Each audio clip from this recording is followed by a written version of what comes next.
Wat moet, dat moet. What must be, must be. That was the motto of protesters in a really small area in Germany called Ventland.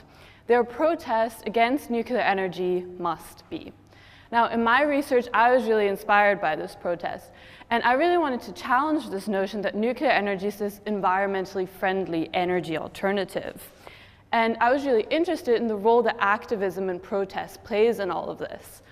But I'm also a geographer. Hi. So I'm really here to show you that geography can be a really, really powerful tool in understanding and in doing protest as well. So when we think, or when you think of geography, you probably think of the environment. You think about climate, maybe climate change. You think about rivers, coasts, deserts, rocks. Rocks is geology, just by the way, I get that a lot. And geographers think about all of these things as well. But as human geographers, we are really interested in two things in particular, and that's space and place.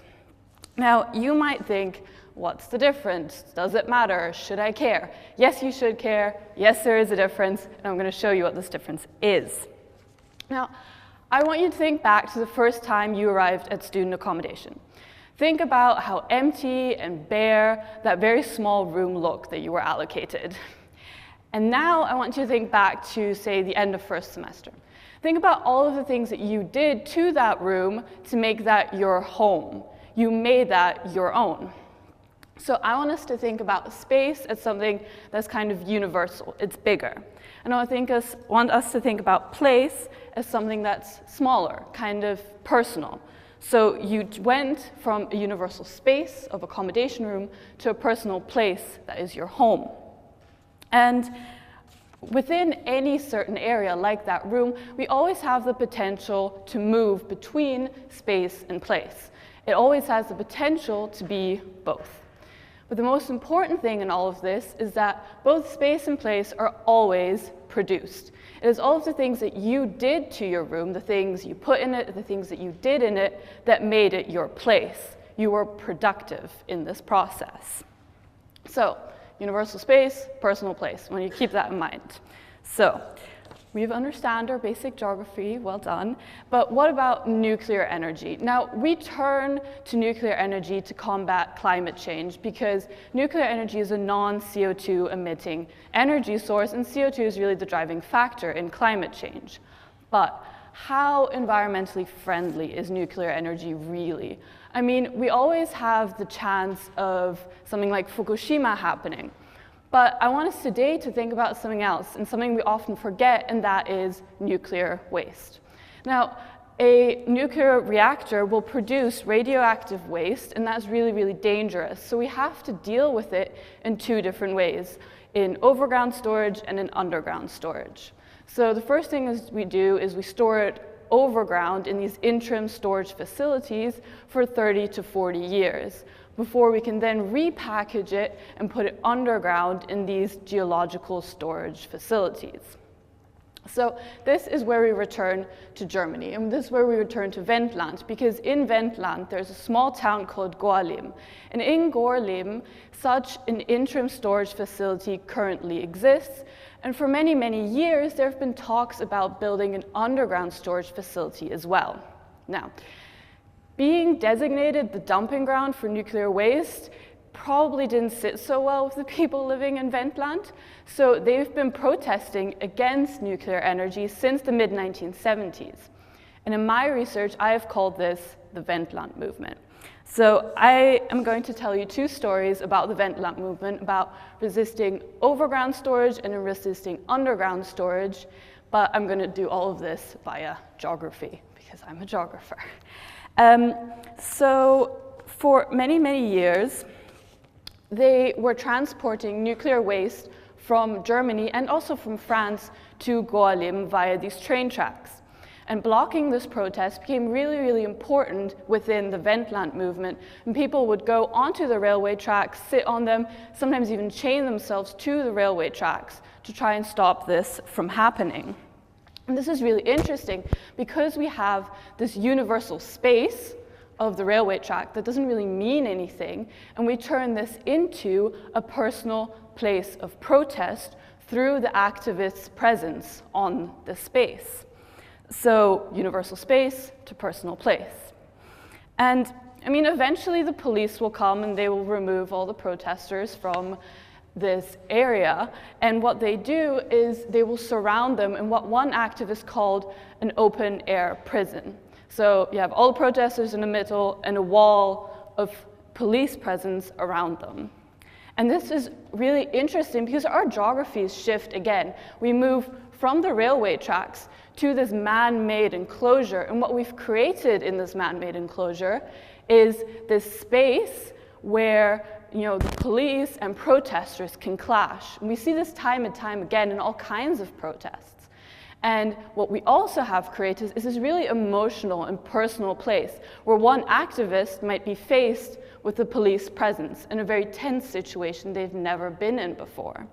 So what we really have to understand is that there's this multiplicity of spaces and places that are constantly being created when we protest. So let me give you another example of resisting underground storage. Now, in 1980, the German government began drilling in Golim to try and build one of these geological storage sites.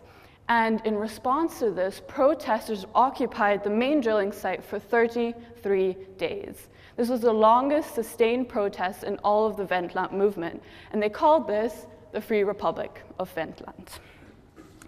And what you can see on these images at the top is that we're moving from these small tents in the early days through these really large wooden structures towards the end of the occupation. We have a sense that this place is being produced. We have a kitchen that's providing for everyone living there. We even had a pseudo passport station, and they have their own illegal radio station there. So what we see here is that it's through the activists' presence in this space that it became a place of resistance within the Ventland movement. I mean, if they wouldn't have been there, probably no one would have cared. And what we see here is also a central square of the village where, social activities, really important meetings would take place. And here we see it again. We see it the day that the police arrived to clear the village. And what we see is that we can really understand what protesters meant when they said they were being held in an open-air prison.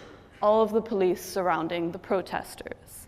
Now this square, this place of community that people had produced for themselves, had created for themselves, because the police was there, because of this police presence, then simultaneously also turns into this universal space of something that's a lot symbolic for something a lot more bigger in the Ventland movement. It's symbolic for the struggle against power. It's symbolic for the struggle against nuclear energy. A personal place can also become a universal space. Now, we produce and we transform these geographies, but those geographies, they also transform us. They're not backgrounds or containers for all of the things that we do, but they shape what we do and who we are. So here we see the police presence again. This is a picture from exactly the same day. We see the police that we saw on the aerial photograph first, but we see this through the eyes of the activist. We can see this really invasive force coming in to dismantle a temporary home that an activist had built for themselves. And what I think that we really need to do is we need to understand these spaces and places as emotional geographies. Understanding that emotions play a really pivotal role in doing protests and in creating meaningful geographies means we can also understand how to make our protest more meaningful. So in the Ventland movement, what we have is railway tracks turning into open-air prisons. We have drilling sites turning into villages and into homes. We have universal spaces turning into personal places, and vice versa. Now, I've showed you how this applies to anti-nuclear energy movements in Germany. But what I want you to think about is, what are you really passionate about? Like, what do you care about? What makes you really, really angry? I mean, be it Brexit or Trump or the lack of courgettes at the supermarkets, which got really annoyed. And And I want to leave you with two pieces of advice. And the first kind of comes from these protests that have been happening in America, and it's that protest is the new brunch. Protest is becoming normalized, is becoming casual. Everyone is doing it, so should you. And the second thing I want to leave you with is that I want you to use your geographies wisely. Make those spaces personal, make those places universal, make your protest and make your voice really count. Thank you.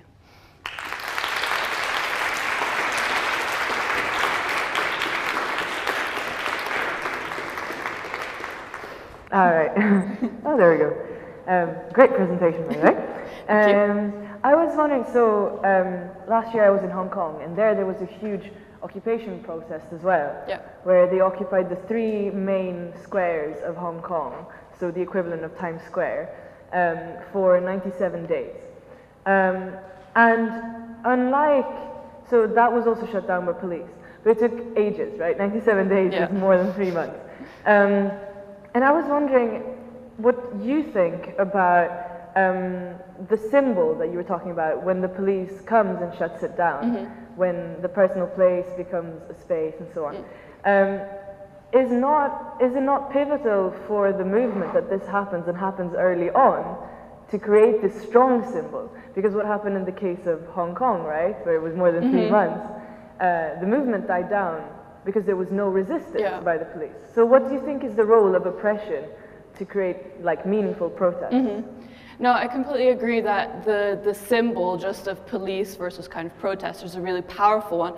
But I think it's really complicated because you don't always want the police to be your opposition. You know, your police is actually enforcer of law. It's actually something that's supposed to be quite positive. So yes, that's something that's really symbolic and that works really well in the media and trying to like change that as well. But I think you need to be really careful in creating that opposition because, I mean, obviously then the protest can die down, but is that really supposed to be your end goal, that you have this clash with police? You kind of want to bring that to the fore, but I think there's also more creative ways to do that, and, you know, clashing with the police is probably not what you would really want if you're, you know, doing this protest, because that's something really scary to do as well.